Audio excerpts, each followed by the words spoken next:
And we are live. Wynn, can you hear me? Yeah. So you're all the way in Las Vegas in Nevada, or as I would say, Nevada. And just a quick reminder to those who are just joining us, um, welcome to Pride in the Living Room, Jewmos edition. This project was founded by the Israeli LGBT task force Agudah in memory of the 2009 Tel Aviv Gay Center shooting and the Jerusalem Pride Parade stabbing in 2015. And Agudah founded this project to offer a voice and a stage to LGBT Jews from around the world, to encourage empathy and community. So, all of that said, it is my pleasure to welcome Wynn to share your story. Wynn, over to you. Hi, everyone. Thank you for that introduction and thank you for having me. It's really wonderful to know that there's a group of people intentionally creating spaces on the internet for queer Jewish folks like myself. During these trying times with COVID, I think people really need that even more so than usual. So it's an honor to be here. So to, I guess, introduce myself, my name is Wynn Tashman. Nice to meet you all. My pronouns are he, him, or girl. And I identify as relentlessly gay. Um, so I'm also Jewish, and I grew up as practicing Reformed Judaism. I guess to kind of give a brief background of my upbringing. So I was born in New York and moved to Las Vegas at a very young age. We actually have a pretty decent sized Jewish population here, but not where I attended school. So I was one of three Jewish kids that I knew in my primary schooling, a school that had students from first to fifth grade. And because of that, I kind of had my first taste of what it meant to have an identity that was different from a lot of other people. And I felt, that I wasn't part of the mainstream norm. So I was kind of the token Jewish friend to a lot of people growing up. Um, they'd introduce me and be like, "Hi, this is Wynn, my Jewish friend." And so it was kind of an odd experience. It's like 101 in getting othered. And so I did experience a lot of, I think, turmoil in terms of embracing that identity because of that style that I was brought up in. So I attended Sunday school like every year until I was, graduated from high school. So until I was 18, uh, I had a bar mitzvah, I had my confirmation, I did all of those things, but I didn't really have a strong sense of pride in that identity. And so I grew up not having a lot of Jewish friends. And I did experience quite a few instances of anti-Semitism as well, being one of, only a couple Jewish people.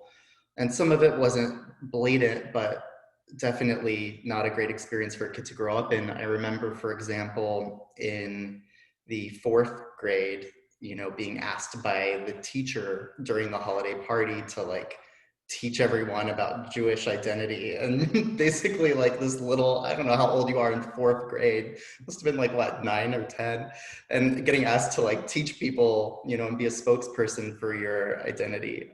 It's a lot. Again, in seventh grade, in US history, learning about the Holocaust, getting asked by the history teacher, "Oh, Wayne, you're Jewish. Can you provide any insight into this?" And so it was a very interesting responsibility to be placed upon me, and I didn't enjoy it, as I'm sure you could understand. So when I moved to college, I attended university in Washington, D.C. at American University. And American University, AU, is nicknamed Gay Jew U. And this was the first time in my life that I felt I was actually not a part of this like misunderstood small demographic of people, right? There were so many other Jewish people who were openly LGBTQ identified. And I had to kind of process that. And I had this opportunity to think, well, maybe now is where I can kind of embrace Jewish identity a little bit more strongly and resonate with it better. And I met this person who she's Jewish, and I guess she's also Reformed, and she had joined the Hillel on campus and wanted me to come join. And I remember feeling so intimidated because so many people had sort of, I guess, grew up very much immersed in Jewish culture and had their friend groups and very strongly identified with that part of their, upbringing. And they had almost treated it like a contest, a competition of how Jewish are you. And I remember, being asked like, oh, well, do you celebrate these holidays? Yeah, of course. Oh, but do you go to Shabbat services every, weekend? And it was just like this litany of qualifications of people checking your sort of credentials of how Jewish are you really. And I didn't meet a lot of them. And I felt very off-put by that experience, to say the least. And so I didn't, unfortunately, end up getting very much immersed into the Jewish culture on campus. But around that same time, my gay identity was just like really bubbling up and running rampant. And so I started to really embrace that. And it's so funny because I think a lot of Jewish men can relate to growing up and being told by their mom, I hope that someday you marry a nice young Jewish girl. And I came out to my mom, and then that turned into, I hope you marry a nice young Jewish boy. So, I had a very great experience in terms of being welcomed and supported by my family and friends, and had a great group that really embraced that aspect of my identity, which was such a stark contrast to what I had with my experience of being Jewish. And as I started to kind of settle into that, I found myself wanting to explore the intersection of those two identities and figure out, well, I had a great experience in queer communities being a fabulous gay man and living that wonderful lifestyle openly and embracing that identity. Maybe I could find people who are like that, but also Jewish. And I did. And I found out that there was this special, I guess, group, or maybe they host them, I don't know how often, but LGBTQ groups to go on birthright to Israel. And so I went on an LGBTQ birthright trip, and it was such a nice experience to encounter people who had felt the same way I did growing up, where and they all came from different levels of acceptance and background. But there were other people who had felt that their Jewish identity didn't resonate with them as strongly as their LGBTQ identity. And they were kind of, at a loss for that and wanted to reconcile that. And so it was really nice to find a sense of community there and be able to see that not everybody in the Jewish community would treat me that way as a sort of outsider. Just because I wasn't as devout in terms of my religious practices or my customs. Then I later attended another LGBTQ travel group for Jewish people, hosted by the German government called Germany Close Up. And they sent me there for at least a full week, I believe, with this group. And I was pretty nervous at this point. I was, in my mid-20s, and I feel so bad looking back on this because it feels extremely ignorant. But growing up in the US, our exposure to Germany was basically talking about World War II. And I hadn't met too many people from Germany myself. And I was really nervous about going and visiting and thinking, well, you know, as a Jewish person, as an openly gay person, will people react to me a certain way? And, you know, I have to tell you, if there's anybody in this room who hasn't been or is thinking of going or hasn't had the exposure, please do so, because it was such a progressive, wonderful place to be, where I encountered something that I never saw in the United States, which was the intentionality behind people to embrace other identities and understand them, and also to memorialize and recognize past wrongdoings of ancestors. And that's something that doesn't quite translate here in the United States, unfortunately. So we don't do a very good job of recognizing things that have been bad in the past historically here. So it was a really great experience, and I learned a lot. And again, I found a sense of belonging and community being around other queer Jewish people. And it was just really delightful to have that experience. So I think looking back, you know, if I could have just sort of a theme to my exploration through intersectional identities, it would be to not place standards on other people or expectations on other people of how their identity should be represented, doing this sort of identity gatekeeping, because it's a really bad shame that I didn't get to explore Jewish identity more so and develop such a strong connection to it, because people I encountered from that background sort of tried to control who gets to really be Jewish and what it means to be Jewish. And we see that among LGBTQ communities as well, of course, where there's so much turmoil within our community, trying to define each other and place each other into boxes. And it's just unfortunate. And so I would hope that anybody viewing this could take away from that we should keep open minds to how we define ourselves and others, and not sort of create these purity standards. If anybody has questions for me as well, to give some background about kind of who I am and my professional identity. So I'm about to graduate from law school this December, and I plan to work in LGBTQ youth legal advocacy, specifically in the educational realm. And I've also done several years of doctoral coursework towards a PhD in school psychology, and I've published on LGBTQ topics. So basically, I'm a nerd when it comes to LGBTQ issues in education and among youth.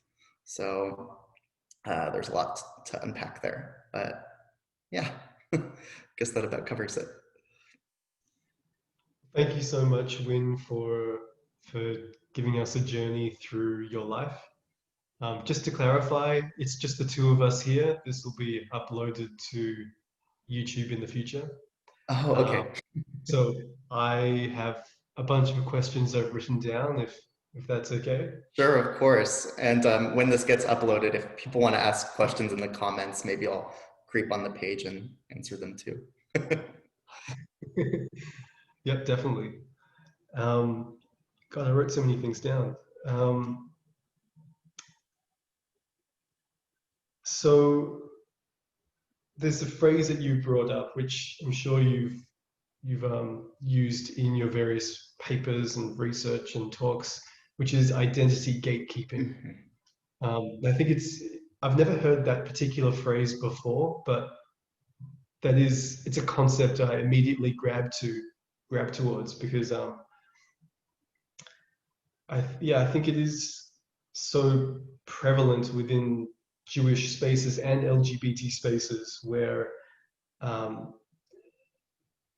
there's a feeling of, am I enough? Am I enough to fit into this community? Do I tick all the boxes to belong there?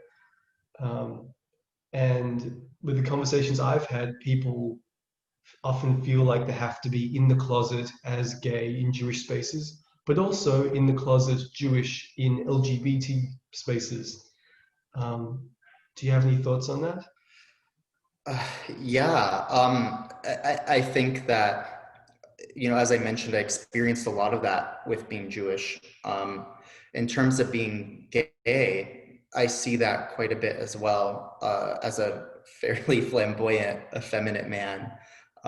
You face a lot of rejection from people who don't really, I think perhaps they're just kind of steeped into this sort of internalized rejection of that identity because society has kind of culturally taught them you should be masculine if you're a man, even if you're gay. And I think that the intersection of Jewish queer identities being put into boxes and having identity gatekeeping occur is no different from either of them as separate entities.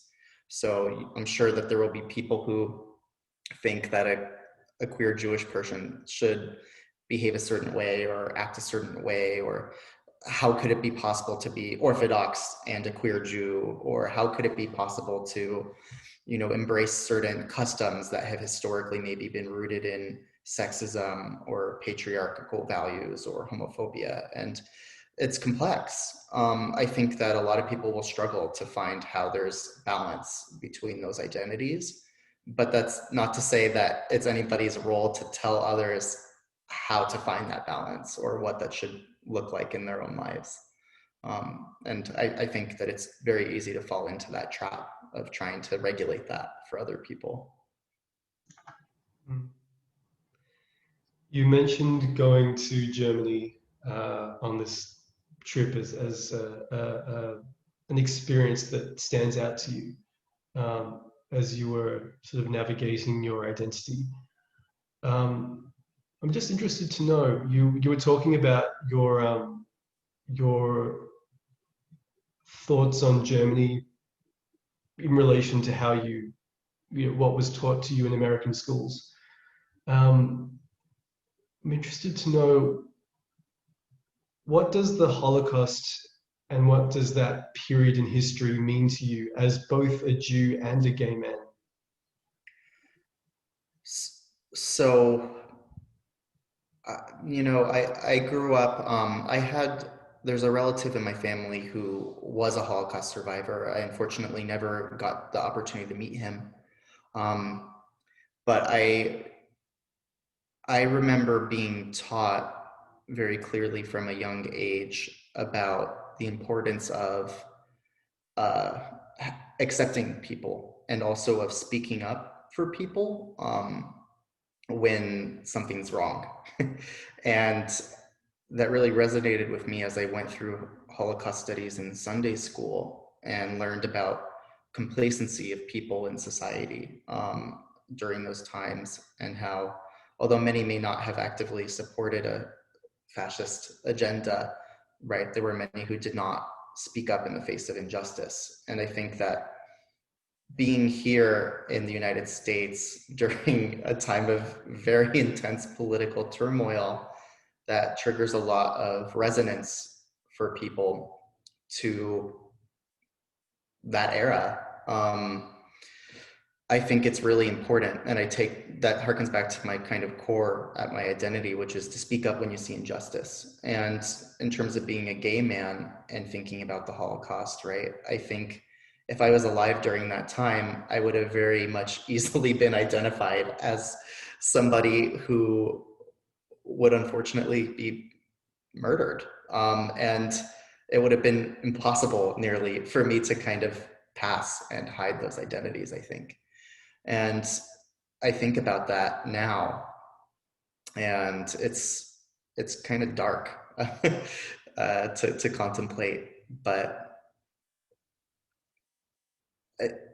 you know, I think that the major takeaway I would want to put into my answer here is Jewish people and LGBTQ people and people who may have intersected between those identities during that time were ultimately persecuted simultaneously.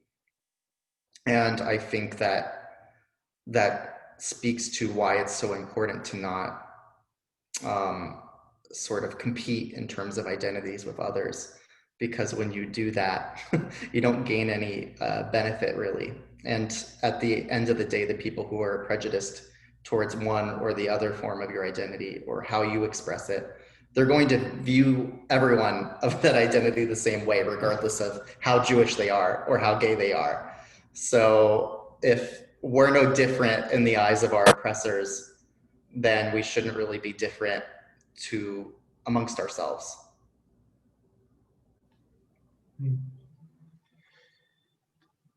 You were mentioning that your parents want you to find a nice Jewish boy.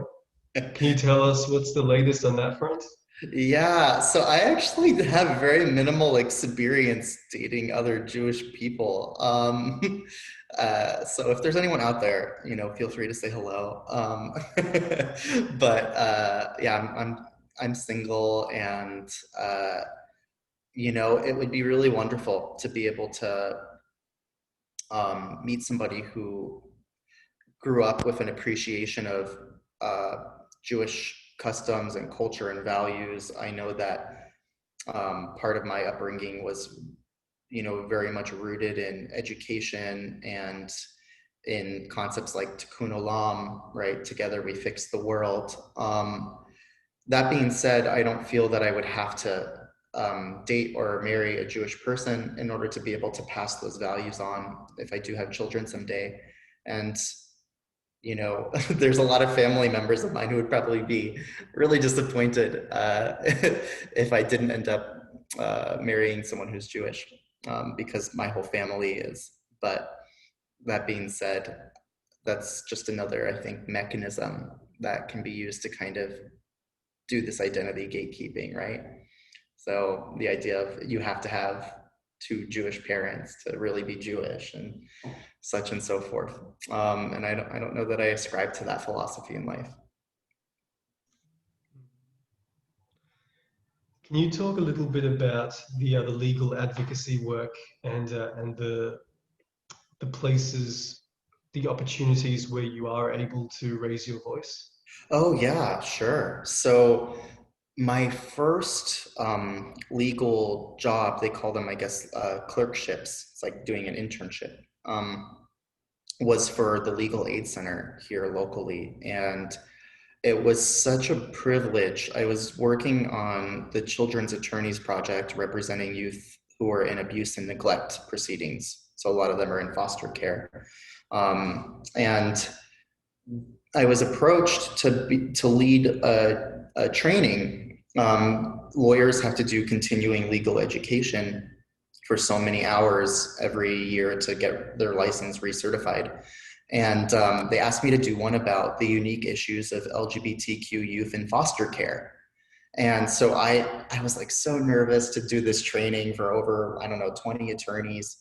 And I did all this research and put together all of this information and found out about their unique needs and what services are available, how attorneys can be more welcoming to a youth client so that they feel more comfortable coming out to them, how to maintain their confidentiality appropriately, just everything that you're not taught essentially as a straight or cisgender attorney, right, when you go through law school. And those are things that kind of needed to be learned. And so I was really pleased to see how responsive everyone was. And it was so nice because, you get a little bit nervous when you think about older generations and different approaches ideologically to the LGBTQ demographics. But when you find people who want to do good in the world and want to advocate for people, especially for youth, when you tell them ways to improve how they can support LGBTQ youth, the typical response isn't going to be something ignorant or offensive. It's going to be, oh, my gosh, I never considered that. Thank you. That's so important. I'll definitely do that. And so that actually sparked a kind of long series for me I've done a lot of trainings for attorneys as part of their continuing legal education, and also for school psychologists and for students at universities. My favorite experience, though, legally, was when I worked for another legal nonprofit here in town called Nevada Legal Services. And I got to I wrote orders to the court to certify a motion to change a transgender client's name on their birth certificate as well as their gender marker, right? The sex that was assigned to them at birth on the document. And the level of happiness that brings someone when they're able to be validated by their society and by their legal system to live their life authentically. I mean, there's just no words for it, really. It's life-changing for them, and it was a wonderful thing that I could get to be a part of. And so that's just kind of a small, I guess, selection of some of the great opportunities I've had here in Vegas doing LGBTQ legal advocacy.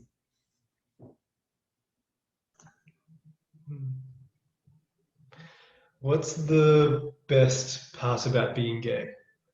The best part about being gay, everything. I think I actually tell this to my friend all the time. My best friend is also gay. I'm like, man, I'm so glad I'm gay because the kinds of conversations that I get to have with my gay friends when we kiki, you know, I'm like, I don't think straight men get to talk like this.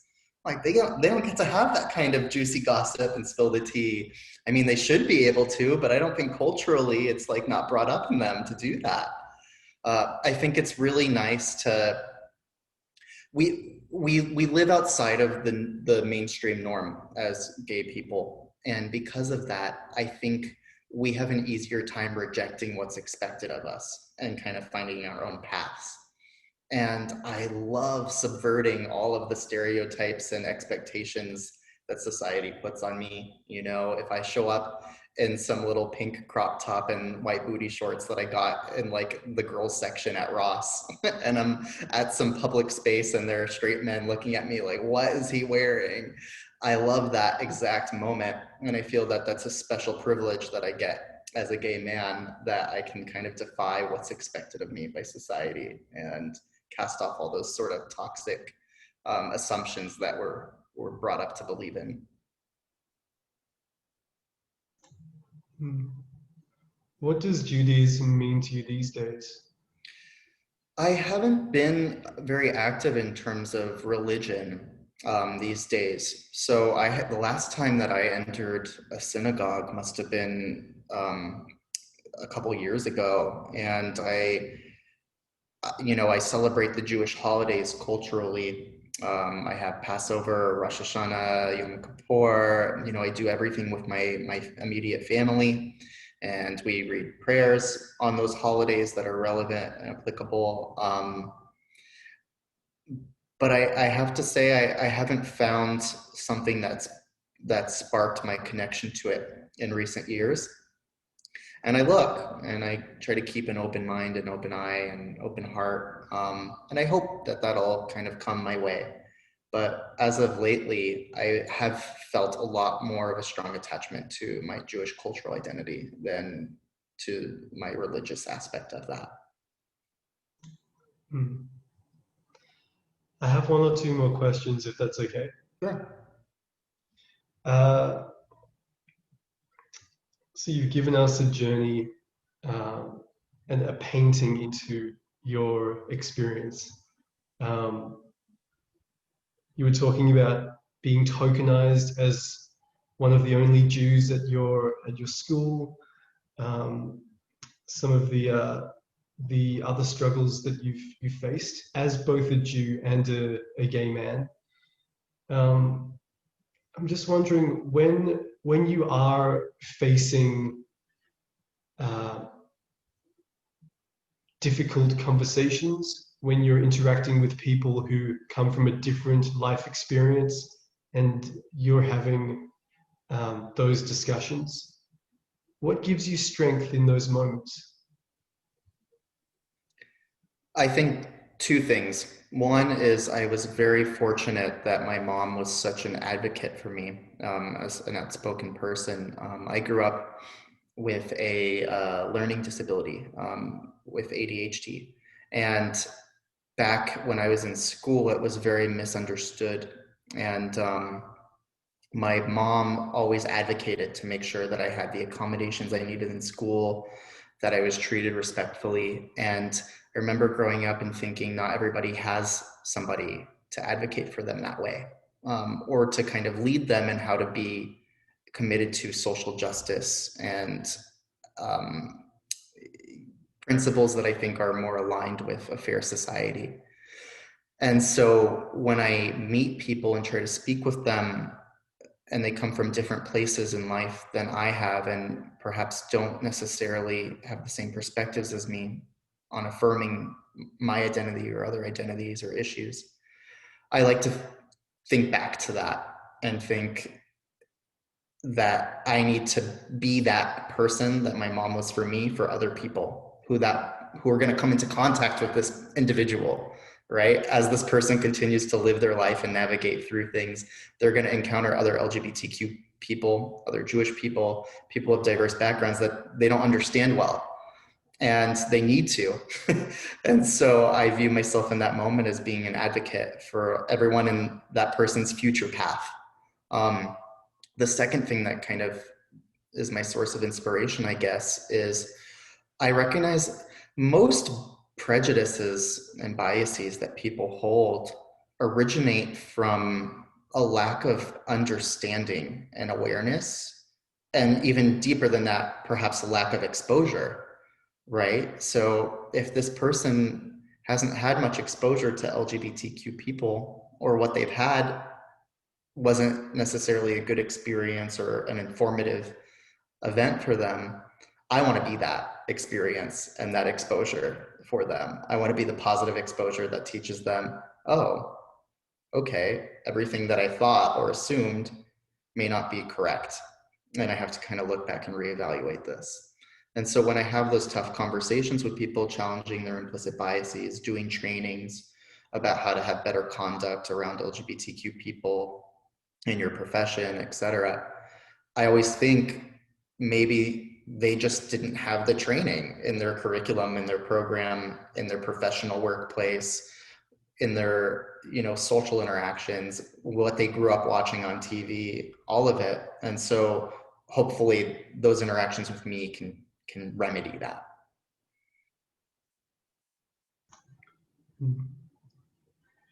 I think a large theme to your story is someone who has been through the darkness, someone who has experienced immense challenge, but rather than being consumed by the darkness, you've chosen to take all of that energy and put your efforts toward education, to advocacy, through helping people to change their hearts and minds.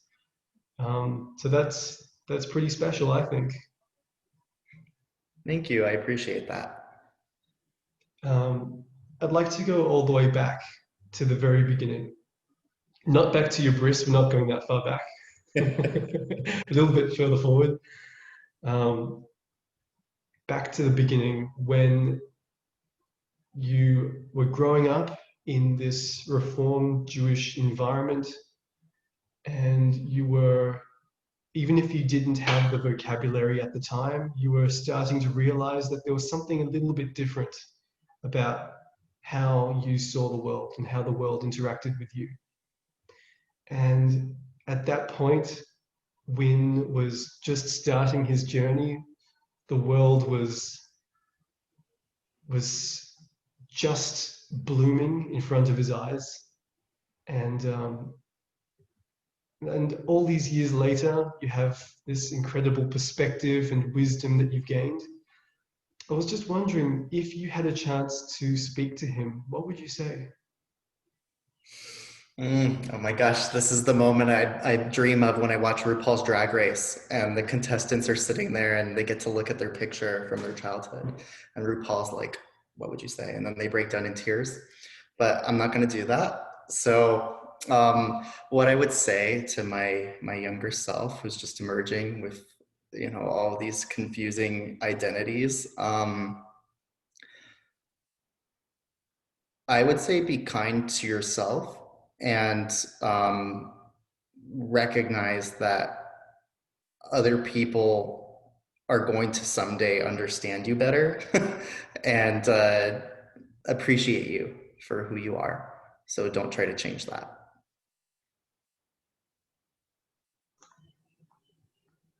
Thank you so much, Wynn, for taking the time to be here with us at Pride in the Living Room. Do you have any final passing words? Just thank you so much for having me and for all that you do. And uh, I hope that anybody watching this, yourself included, lives authentically and to the fullest and just be your fabulous self. Be your fabulous self. Couldn't have said it better myself. There's only one more thing left for me to say. Here's to sharing our story in this moment and many more moments in the future. Thank you, Wynn.